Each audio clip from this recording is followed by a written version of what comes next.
don't believe in God, but like I pray, and I genuinely would get on my knees and pray that you actually win the algorithmic war that's coming up. But I fear that you won't.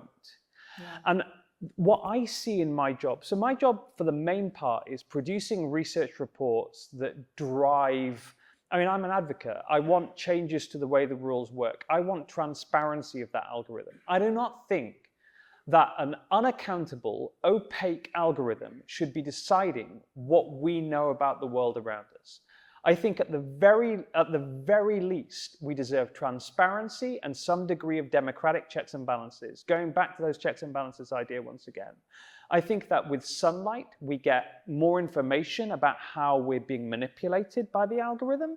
And right now, you're trying to back work the algorithm. You're trying to work out, well, what do I think will work on the algorithm? Because that's what it's like. Yeah.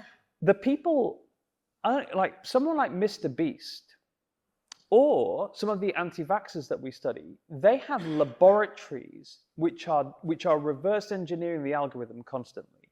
They know exactly what words, what ideas, what visuals will work in the algorithm today, because also the algorithms are being changed daily.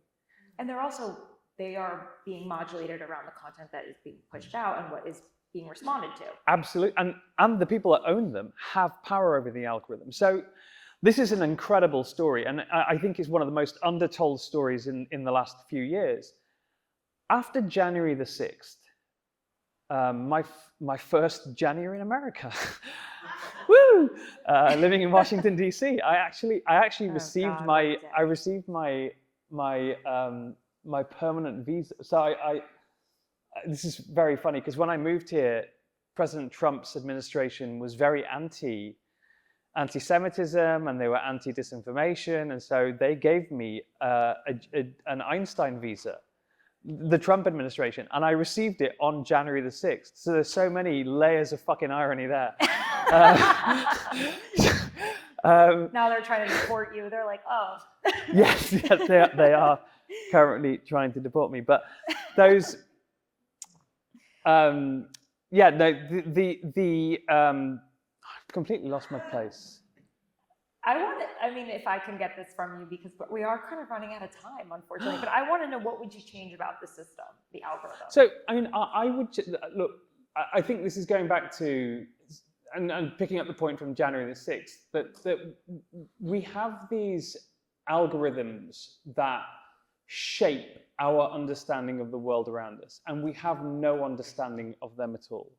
So you've got these bad actors that are sort of reverse engineering them constantly, and they're the only ones that understand how they work, and the platforms themselves, because they've got the scale to do so. There's zero transparency. And what I spent the last 6 years fighting for is for transparency of those algorithms, transparency of how advertising shapes the content on those platforms. And I think this is the single most undertold story, is that everyone talks about these being free speech platforms. Such utter horseshit. They're fucking billboards. That's all Twitter is. It's a billboard. They sell ad space. They don't care about your content. They just want your attention. They want your eyeballs so they can sell ads. If you look at the Twitter experience as an advertiser, or the Instagram experience as an advertiser, you understand how those platforms really work. You are a series of data points that can be used to sell to. That's all you are. Your voice is irrelevant to them. What voices win or don't win, kind of irrelevant to them.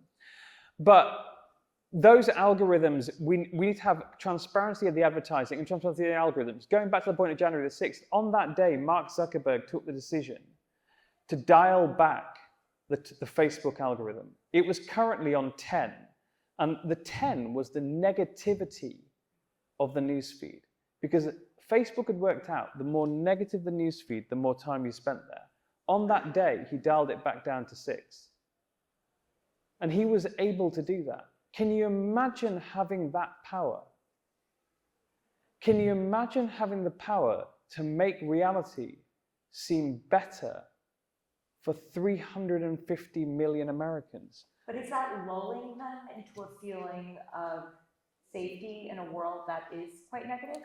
Because people are like, I not wish the news wasn't so dark. And it's like, well, if we it- don't write about when a plane lands. well, We write about when it crashes. the question is, what is 10? Is 10 reality? Is 9 reality? Is 8 That's reality? true. Is 7 reality? And so transparency of those algorithms, by the way, after he dialed it back down to 6 and made the newsfeed less negative, people posted less negative comments and people spent less time there. So they dialed it back up the next day to 10. And that's the power that these guys have. And I think that there should be some transparency at the very least. And then I think about the other part of what I do. So, you know, we're talking about journalism, but we've done studies where we have set up accounts on TikTok as a 13-year-old girl in 4 different countries, the US, UK, Canada, and Australia.